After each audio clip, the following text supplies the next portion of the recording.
ഇന്ന് രാവിലെയാണ് ഡൽഹിയെ നടുക്കിയ അപകടം ഉണ്ടായത്. ഇതാ നമുക്കിപ്പോൾ ദൃശ്യങ്ങൾ കാണാം.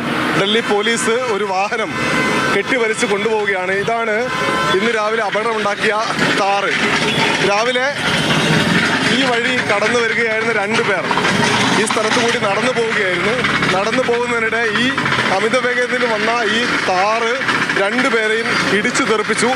അതിൽ 2 പേരെയും ഉടൻ തന്നെ എയിംസിലേക്ക് എത്തിച്ചുവെങ്കിലും ഒരാൾ മരണപ്പെട്ടു എന്ന് സ്ഥിരീകരിച്ചു. രണ്ടാമത്തെ ആൾ ഗുരുതര പരിക്കുകളോടെ ചികിത്സയിലാണ്. രാവിലെ അപകടമുണ്ടാക്കിയ ഈ കാറ് UP രജിസ്ട്രേഷനാണ്. അത് ഓടിച്ചിരുന്നയാൾ ഇവിടെ ഒരു പ്രൈവറ്റ് സ്ഥാപനത്തിൽ ജോലി ചെയ്യുകയായിരുന്നു. അയാളെ പോലീസ് അറസ്റ്റ് ചെയ്തിട്ടുണ്ട്. അയാൾ മദ്യപിച്ചാണോ യാത്ര ചെയ്തത് അല്ലെങ്കിൽ വാഹനം ഓടിച്ചത് എന്ന് പോലീസ് പരിശോധിച്ചുകൊണ്ടിരിക്കുന്നു. എന്തായാലും നമുക്ക് ദൃശ്യങ്ങൾ കാണാം. ഇവിടെ അപ്പുറത്ത് പ്രസിഡൻസ് എസ്റ്റേറ്റ് ആണ്, കുറച്ചപ്പുറത്ത്.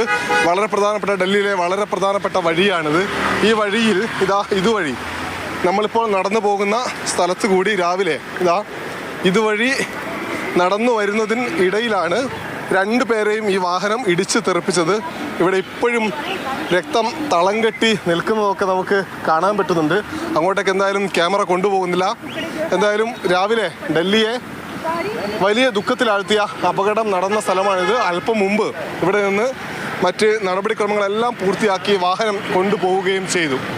ഷിജു പട്ടുവത്തിനൊപ്പം ഡൽഹി ചാണക്യപുരിയിൽ നിന്ന് അനൂപ് ദാസ്, മാതൃഭൂമി ന്യൂസ്.